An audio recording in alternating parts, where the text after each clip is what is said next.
Olukiiko luno lukubiriziddwa ssentebe wa LC yokusatu David Balemezi Segawa nga lwetabiddwamu bwannamukulu w'ekigo ky'e Bwesa Faaza Emmanuel Bukolo n'akulira poliisi mu kitundu ekyo ASP Kalimweroto n'abalala. Mu lukiiko abakulembeze batabukidde abatuuze nti bwe batejeemu mize gya kweraguza ne batandika okukola bakotogera nkulaakulana mu kitundu kyabwe. Tandika bwatu era n'enkulaakulana ejja kulwawo lwa bintu bino.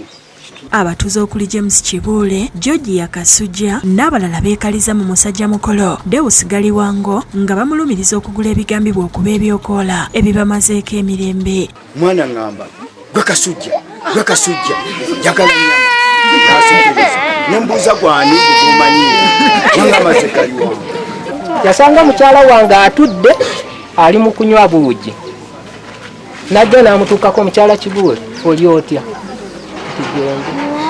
namugamba ndaba onywa buugi bukalu n'akwata siringi 10,000 n'azimuwa namugamba genda ogula essukaali namubuuza otegedde otya nti kunywa bukalu simanyi oba omwami oyo yafuga ewange ng'atera okunnyambako ku bimu awo simanyi naye simanyi Galiwango ne mukazi we kyebanjagaza maama oyo omwana n'akakanyala amagulu nagamba tebabaako omuntu ankwatako nga si musajja omwana naye Galiwango yantumye ennyama. Muzeeyi Galiwango yeesamudde ebimwogerwako era nti tabalinaako nsonga yonna.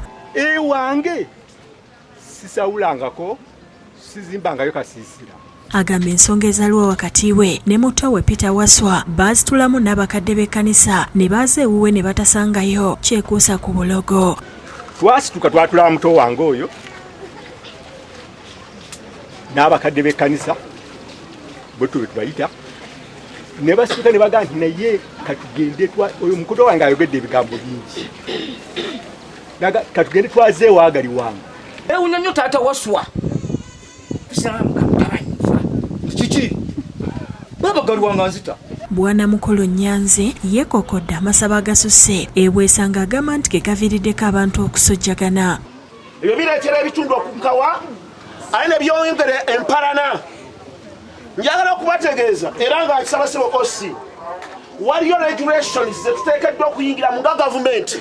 Agugumbudde abavubuka abalemererwa okukola ne balowooleza mu kugula amasitaani okubagaggawaza nti bibakola byappa. Abavubuka mbabuulira era mbabuulira sibasaba kugamba nti mujje mu Kereziya Katolika oba luddawa naye gye munaakomya okuyingira okukola ebyo ebyamasabo temugenda kulaakulana.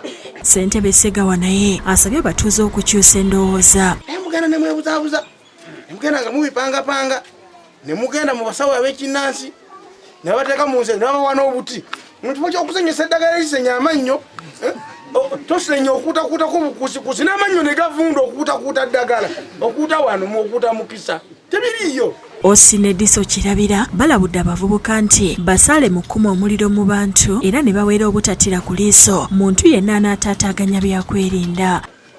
Fanya fujjo owone ab'effujjo nze mbamanyi tebibakwatako naye muze mu bungi just muli awo kunga abantu. Sennabuli abaagala ayina yakusakidde ekkulire lino ku Lwabukedde TV.